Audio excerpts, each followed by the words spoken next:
My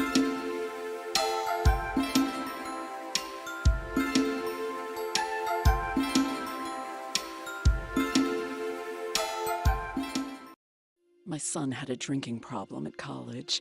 I had no idea things could get so much worse, so fast. A friend suggested we try Al-Anon family groups, even though our son claimed his drinking was no big deal. I didn't want to go to an Al-Anon meeting, but I'm sure glad I went. Is someone's drinking troubling you? You might be surprised at what you can learn in an Al-Anon family group from people just like you. Call 1-888-4AL-ANON or go to alanon.org.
Hello and welcome to the October 17th Select Board meeting.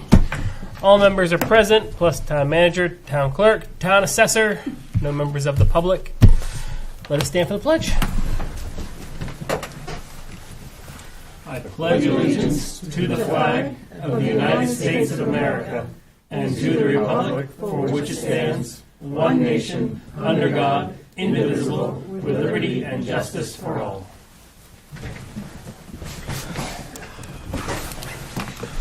All right, approval of the meeting minutes from October 3rd.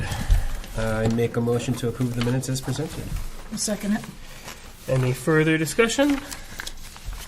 All those in favor?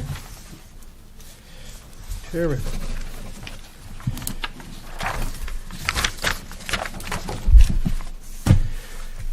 First public comment? Nothing? You sure? I will close first public comment. We have a public hearing for the November 7th town referendum election. Does anybody have any questions or statements about the town election on November 7th? Oh, you do? Oh, yeah. Please come right forward. Name and address. Really? Okay. Yes. Terry Wright, 96 Cemetery Road. I just want to invite all of you to our BCM video contest evening on Friday. We're going to be celebrating Media Day and awarding prizes. We're going to start at 6:30. We'll have water and popcorn and all those fun things, and we'll show the videos that have been submitted and then award some prizes. So I'd like to invite all of you to join us on Community Media Day. Thank you. I think Terry jumped to reports and committees. Yep. Yep, I think she did. We were talking about the election. Anyone wanted to speak about the election? You missed the public comment. Yeah, you missed the public comment, so it's okay. Reports and Public committees. comment, Kind of falls under public BC. hearing, one word. Can we just ask the town manager to clarify the concern by a couple of citizens regarding to whether or not they can set up in the lobby during the election? Yeah, I mean, historically we've had groups that it's approved, certainly with the town clerk and the Legion and Borough for Lifetime and the library are more than welcome to. Nothing's changed there from what we've been doing. So. Yeah, I spoke to the Legion and told them they can have space in the lobby. I have the library, Berwick for a Lifetime, and the Legion. Great, so there's no rumor out there that they can no longer do that is incorrect and they should just contact you. Yes. Thank you. Thank you. And the election is 8 to 8, November 7th. And the articles can be found at the town website. There's a couple spots on berwickmaine.org. You go to I want to view public notices, or go to town clerk elections. There's also an elections tab on the front page as well. I believe you can also come to the town hall and see the sample ballot and stuff, right? Yes, they're posted. They're posted at Town Hall, the post office, and the library. And correct me if I'm mistaken, but when people do set up outside the voting, they're not supposed to bother people coming in, but only people going out, or is that what it's supposed to be? Only if they're petitioners. If they have a petition to sign, it's when the voters are leaving the polling area. But Okay. if someone wants to talk to the library before they come vote, that's fine. As long as they're not influencing voters on the election. Yep. Any other questions or comments?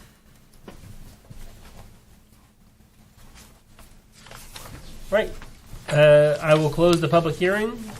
Please come and vote. All right. No reports of committees. No department reports. No appointments. Town manager report. Heard from the playground company, New England Recreational Group, today. He has a crew that will soon be ready to mobilize for installation to begin in November. Okay. Early November, end of November. Well, the timeline they gave was end of October, early November. Okay. Just because my concern is now all of a sudden we're going to start battling frost during the day. I think it's the end of November, and we Absolutely. can see that start to be a thing, and then now we're telling the public, okay, yeah, end of November, and it's going to be maybe spring, real quick. Yeah. Definitely shouldn't be spring. We don't want to hold on to that stuff for a whole half a season or whatever, you know. Along the same lines, Libby Scott is ready in a similar time frame. It may make sense to do all the base paving and the final paving in the springtime. That's something that I'm talking with Josh and we're talking with Libby Scott. Does it make sense to put the base layer down in November? It doesn't make sense to mobilize who wants to do it in the spring.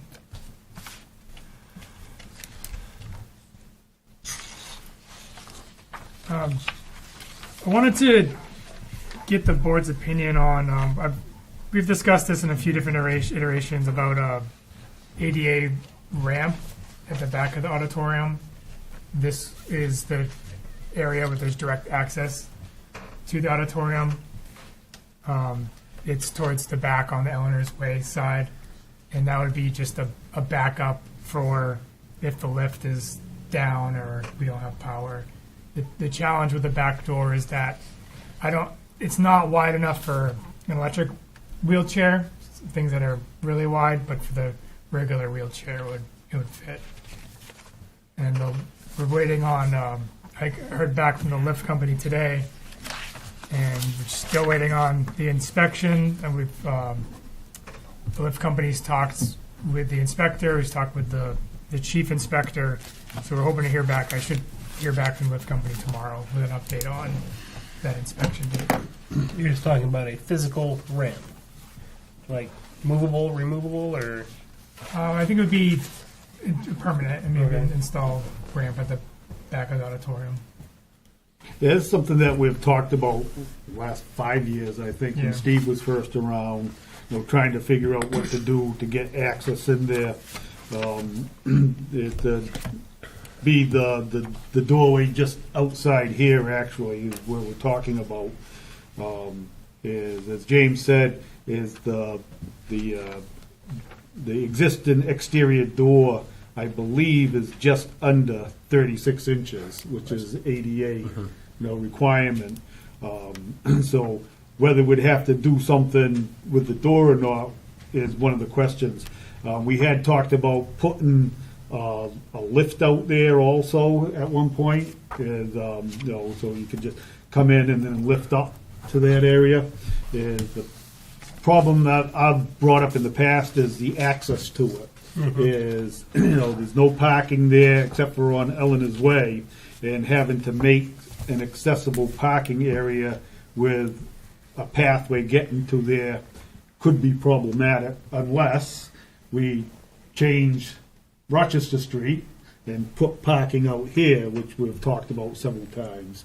putting some parallel parking spaces along Rochester Street out here next to the town hall. Maybe designated handicap, so that they would be here. Well, there would be at least one designated handicap, but also just, more access, more space for parking. If you look at the traffic patterns over there, people coming down Rochester Street and then turning off of Ellen Way to go down to the square, you look where the traffic pattern and it's down the center of the road. They don't break into two lanes until you get to the Bridge Street intersection. Yep. So there's plenty of room on the side to put some parallel parking there. It's just a matter of engineering it to get things to work in there. We had talked about doing cutouts on that side to Extend the... to basically block, so people don't think that it's still part of the road, Right. But the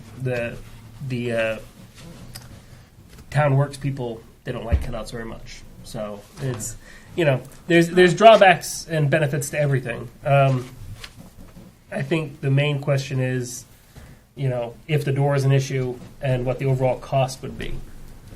If you're able to get some general information about that, we could put it on the agenda and have further discussion about it. Yeah. If we're going to put money into it, we want to make sure that every wheelchair could fit through it. Yeah, that's what I'm thinking. Right. What's the point of having an ADA compliant ramp if we don't have an ADA compliant door? So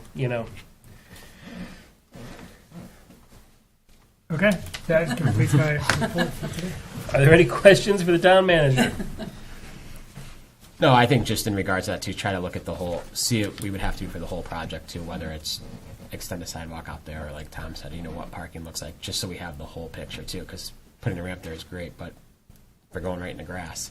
We're kind of defeating the purpose there too. Right, yeah. Yeah. What I'm picturing is But- biggest issues like snow. Like if it's winter and people are trying to get in there, how much issue is that going to be to clear off, to get out, to get people into the ramp, off the ramp? Yeah. I agree. Well, as James said, it would only be used, as the secondary ramp. Yeah, It wouldn't be the correct. main entrance. But as you said, we need to make sure But- that it is accessible. Yeah. And it is good from a safety perspective too. God forbid anything happens where we can't Right. get back to the main entrance. Right. There's that exit for everybody. Any other questions or comments? All right. Select board communications. I have none at this time. Approval of accounts payable. They're way over there. Sorry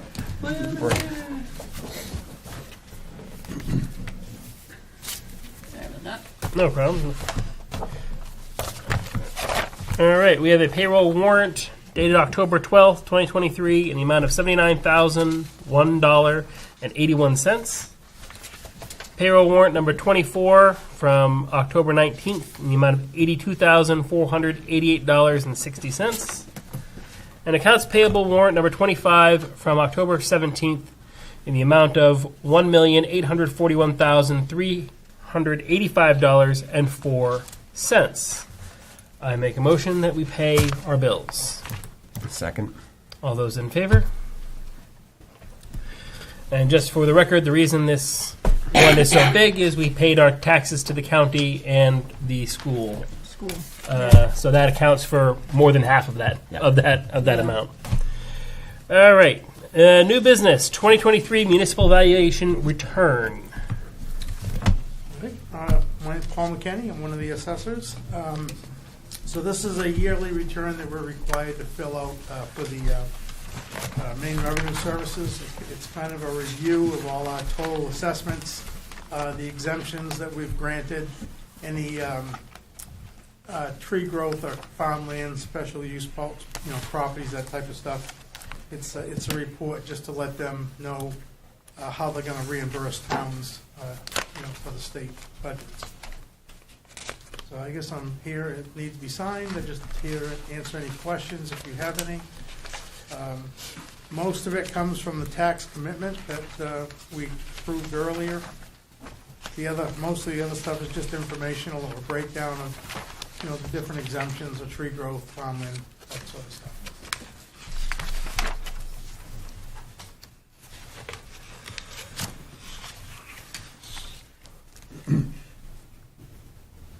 Do you see anything in these in the valuations that raises any concerns for you? No, in comparison to last year, I always compare it to the previous year. They were very similar. I think the biggest thing we saw was that jump in the Betty properties, the business equipment tax exemption, and went up quite a bit this year. So that was the only other. Everything else was pretty standard. We did certify at the 85% ratio, so exemptions and tree growth rates were decreased another 5% from 90% last year to 85% this year. Once we do the reevaluation as of April 1st of '24, then those will go back up to 100%. How does this compare to other towns in the area? Any meaningful comparisons there? Are we ahead, behind, in the middle? No, I think as far as the assessment to sales ratio, what's going on here is similar to what I do in Kittery and Agunquit. I mean, there's a little more water influence over there than there is here, so those properties are a little different, but the regular normal properties are going up around 50-60% overall from the last 5 years or so, and that's about what we're seeing here. Do you foresee us having to make any major changes next year? No. No major No, I don't. tax jumps or change? No, I think, the tax rate will have to drop significantly if their values go up 50%. Mm-hmm. If nothing changed in the budgets, all the budgets, then the tax rate theoretically would go down to 50%. Mm-hmm. I mean, typically that doesn't happen exactly. There's always an increase in the budgets, 2 or 3% or so. But about a third of the people see a reduction in their taxes. A third stay about the same, and a third increase. And I think we're on course to do that same ratio. Any other questions for Paul? I've had some people complain about the stabilization program that ended. The state rescinded that. I've kind of directed them towards the tax fairness credit program that's available through the state of Maine.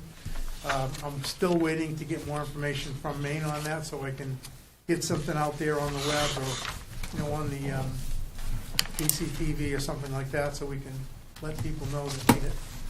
What was the name of that program again? It's a tax fairness credit program, and it's distributed through Maine Revenue Services. They've given us some general requirements of what people need, but they haven't given us anything in writing yet. Okay. I'm kind of waiting for Maine Revenue. I'm sure they will do it, but I haven't heard anything yet. Any other questions? As Paul said, this is not something we need to actually vote on. It is what it is. We're just basically Just a report. approving the report of evaluations. If there's nothing else, you're all set. Okay. Thank you, Paul. Thanks, Paul. Thank you Appreciate for it. coming out. Yeah, you're welcome. Have a good evening. You too. All right. We have the updates to the personnel policy. The 100-page personnel policy. I had a Always a fun read. discussion with Betsy the other day, and she just proposed that we postpone it until the November 8th meeting. We had a discussion about it and wanted to make some revisions before we reviewed it, just to have the document in a better final state. Okay. Proposed ARPA allocation. So tonight I am asking to allocate $40,000 to memorial field projects from ARPA funds. So ARPA funds, some of the COVID relief money we received about 2 or so years ago. We've allocated it 2 different times, just allocating the different items. In the past, we funded premium pay for COVID. We funded the underground oil tank replacement, engineering for the major stormwater project, and fuel and heating assistance. What we've already allocated money towards the construction of the stormwater project, which is actually a million project, and we're waiting on HUD funding to fund the rest of that project. We have some stormwater engineering, a match for another grant. So for this $40,000, asking to reallocate $13,914 from the stormwater project construction. Again, that remaining amount will be paid from a HUD grant, and the $26,086 comes from previously unallocated funds, or simply interest that we've gained by having the funds in the account.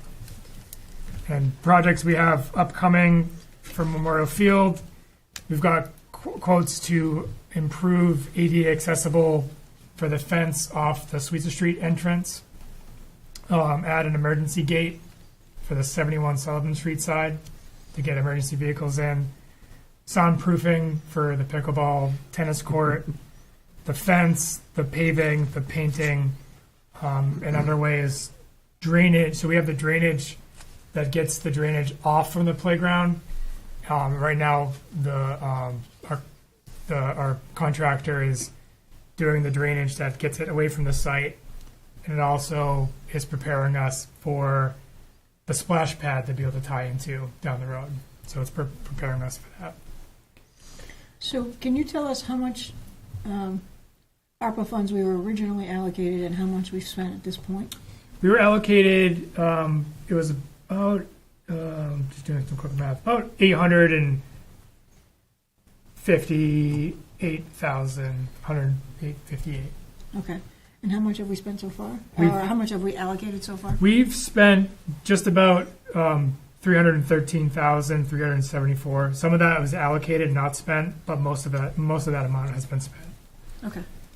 So, follow-up is how much ARPA funds remain unallotted? That would balance. That's zero out the balance for ARPA funds. So there's none that's left over that we are potentially going to lose by not.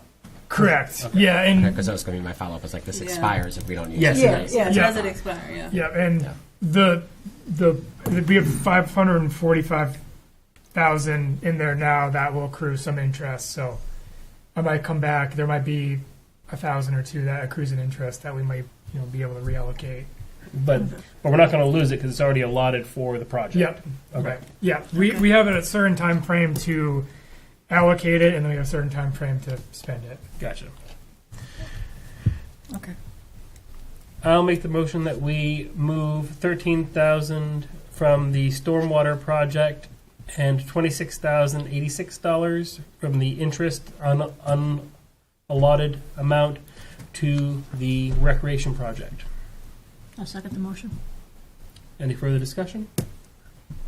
All those in favor? All right. CMP pole permit corner of Cranberry Meadow and Worcester. Worcester. On the, Are they moving it? Yeah, I'm No, not it's a sure. new one. it's, on the pole permit, it looks like it's actually a new pole for the development next to you. Yeah, well, that's what I was curious about. But it's like, but it says Cranberry Meadow As as the corner, yeah, I know, but it's- you look down Yeah, on it the says map, and it lists it as to serve the new road for the subdivision. Yeah. Well, see, I don't understand why Cranberry Meadow comes in because it's not even close to Cranberry Meadow. Then Right. It says 150 feet plus or minus, and it says new mid-span pole. I just don't know what a mid-span. In between two other poles, basically. Are they going to put like a breaker or something up on that mid-pole? they must probably. I mean, they're doing power lines right now on the new private road that they built. Yeah, they have okay. poles up, and they're doing stuff. But I mean, So it looks like to me is they're adding the pole on the other side for a tension pole. Yeah. Because you can have the lines coming off at 90 degrees. They put the pole across the street to take the tension of the cross lines.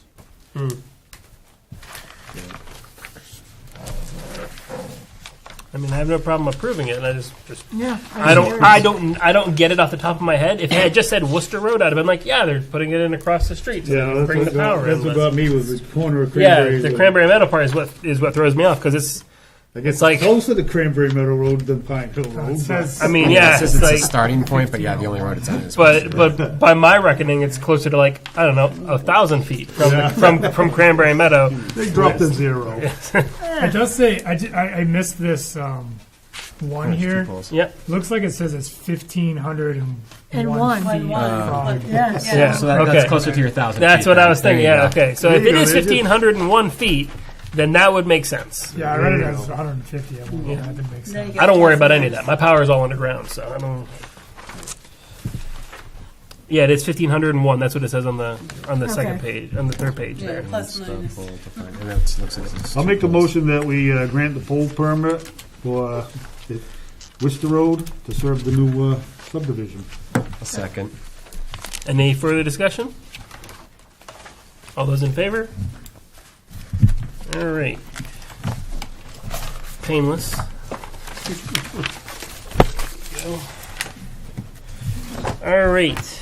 No quick claim deeds, no abatements, no public for a second public comment, no executive session, other business, non-agenda items. Does anybody have anything to add? Maybe we should just remind everyone about the Halloween recreational event. That What is do they call true. that? Trunk or Trunk or treat. treat. Thank you. Couldn't think of the word. Do you remember what day that is? I believe it's the 28th yeah. It's 28th, yeah. It's, 28th, it's the like 29th. the Saturday or Sunday before Halloween. Saturday. Yep. Yes. Yep. So And people should park on the other side because the lot closest on the other side will be closed off, right? What's the street? So the event is in the Sweetser Street, and I That's think it, Sweetser people Street. can park in the Sullivan Street side. It fills up quickly. Yeah. So I know last year we were using the Wilson Street, for the park and ride. Yeah, I just remember last year we were right on the corner and everybody came down there to park and there was no signage. So we ought to, just putting a sign saying they should park over on the other side. They can. Yeah, So- I think the Sullivan lot will fill up quickly. trunk or treat is on the 28th. Regular trick or treating is on the 30th, I believe. Yep. We'll be out there. Dress warm. We don't have a meeting again until November 8th, the day after the election. Right. Please come to the election. Please vote. Please make your voices heard so we know you can participate in our wonderful town government. Please tell your neighbors so everybody knows to Yeah, vote. if you have an elderly neighbor that doesn't have a phone or the internet or TV, let them know that there is an election happening. Absentee ballots are available now, right? Yes, they are. And I do have a request. I was hoping not to have to close customer service on the 7th for the election, but I do now because some ballot clerks could not make it. So I'm requesting to close customer service on 11/7. I'll make a motion that we close customer service on November 7th. Second the motion. Thank Any you. further discussion? All those in favor? Oh, You can put a sign on the door to remind people to vote when is they that come a in to do no? something. Lisa?